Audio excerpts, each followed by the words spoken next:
भाजपा सरकार की पुलिस के द्वारा रोका गया और रोकने के दौरान जब तक रोके रखा जब तक उन वहां पर ठहरे हुए विधायकों को वहां से चोर रास्ते से दूसरी जगह शिफ्ट नहीं कर दिया गया। ये जो कृत्य है ये संविधान के खिलाफ है, कानून के खिलाफ है। एसओजी एक ऐसी संस्था है जो कहीं भी अपराधियों को पकड़ने के लिए जा सकती है।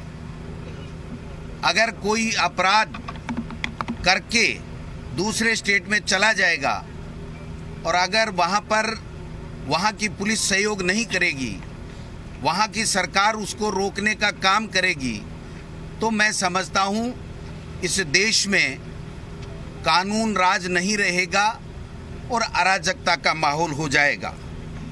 देश के कानून को तोड़ने और संविधान को रौंदने का यह शायद पहला और अजीबोगरीब वाकया और उदाहरण हमारे सामने है। मैं समझता हूँ दूसरी ओर भारतीय जनता पार्टी का केंद्रीय नेतृत्व विधायकों की खरीद फरोख्त की बात एक तरह से स्वीकार कर रहा है। समित पात्रा जी ये कह रहे हैं कि हाँ हम चोरी की, हमने डकैती की, लेकिन आपने कैमरे की में कैद कैसे कर लिया। आज वो 19 विधायक एक भी ये नहीं कह रहा है कि हमारी बात टेप हुई है। भंवर लाल जी या विश्वेंद्र सिंह जी नहीं कह रहे हैं कि हमारी बात को टेप किया गया है। बहुत ही आश्चर्य की बात है कि भाजपा का केंद्रीय नेतृत्व दिल्ली में बैठ कर के पीसी करता है और जो समित पात्रा जिस चीज़ के लिए जाने जाते हैं उस तरीके का झूठ पे झूठ बुलाने का काम करता है और एक असफल प्रयास किया जाता है अपने आप को बचाने का। मैं समझता हूँ ये जो चोरी की है प्रजातंत्र की, जो डाका किया है, वो पर्दाफाश इनका हो चुका है। राजस्थान की पुलिस एसओजी अपना काम करेगी। हम सब माननीय नरेंद्र मोदी जी हमारे देश के प्रधानमंत्री से और भाजपा नेतृत्व से सवाल करते हैं कि अगर भाजपा कांग्रेस विधायकों की खरीद फरोख्त में शामिल नहीं है तो हरियाणा रिसोर्ट में भाजपा की सरकार के द्वारा हरियाणा पुलिस लगा करके एसओजी को क्यों रोका गया। भाजपा सरकार हरियाणा पुलिस राजस्थान के विधायकों को चोर दरवाजे से निकलने के लिए किस प्रकार से पुलिस को रोक करके उन्होंने ये कुकृत्य किया है। यदि दोषी व्यक्ति प्रदेश की सीमा पार कर दूसरे प्रदेश में चला जाए तो क्या संविधान और कानून के मुताबिक उस प्रदेश की सरकार को पुलिस की मदद नहीं करनी चाहिए थी क्या?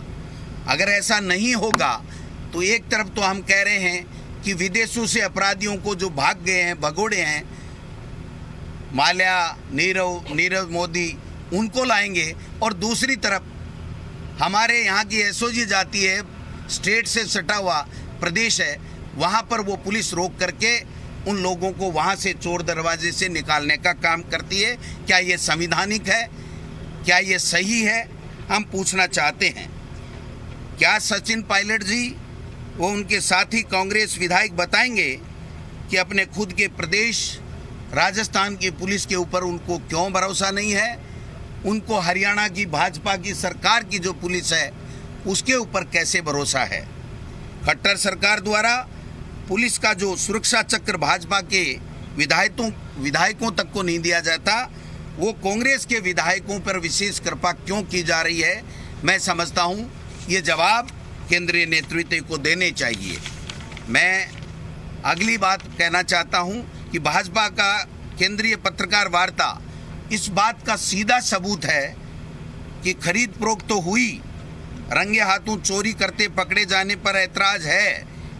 क्या उनकी सफाई उनके मन के चोर को प्रदर्शित नहीं करती है? क्या ये सही नहीं है कि असल में भाजपा फोन टैपिंग और जासूसी की एक्सपर्ट है और अब जनादेश चोरी करते पकड़े जाने पर निराधार इल्जाम लगा रही है? क्या ये सब इसलिए किया जा रहा है कि भाजपाई विधायक खरीद प्रकरण की आंच अब केंद्रीय नेतृत्व तक पहुंच गई है। हमारे राजस्थान की विधानसभा में माननीय विधायक विश्वेंद्र सिंह जी ने भाजपा के ऊपर, राजेंद्र जी राठौड़ के ऊपर आरोप लगाए थे कि आपकी सरकार हमारे फोन टैप कर रही है। क्या जवाब दिया था उन्होंने, आप बताइए। और कई ऐसे उदाहरण हैं कि इसमें महारता हासिल है इस भारतीय जनता पार्टी को और मोदी जी की सरकार को कि किस प्रकार से तोड़फोड़ करनी है, प्रजातांत्रिक रूप से चुनी हुई सरकारों को किस प्रकार से गिराना है और उसके बाद में पीसी करके झूठ पे झूठ बोल करके उल्टा चोर कोतवाल को डांटे वाली कहावत चरितार्थ करते रहते हैं। इसलिए मैं कहना चाहता हूं, हमारे मंत्री महोदय भी बोलेंगे, बताएंगे, उसके बाद में आप जो कहेंगे वो सवालों के जवाब भी लेंगे। लेकिन किस प्रकार का वाकया, मैंने कल एक न्यूज़ चैनल के ऊपर पहले ही कह दिया था कि जब एसओजी की टीम गई थी कि ये इसलिए रोके रखे हैं कि चोर दरवाजे से इनको भगाएंगे और उसके बाद में उस होटल में प्रवेश की अनुमति हरियाणा की भाजपा सरकार की पुलिस देगी। और यही हुआ कि वहां से उनको पार करने के बाद में वहां पर परमिशन दी गई और एसओजी को वहां से खाली हाथ लौटना पड़ा।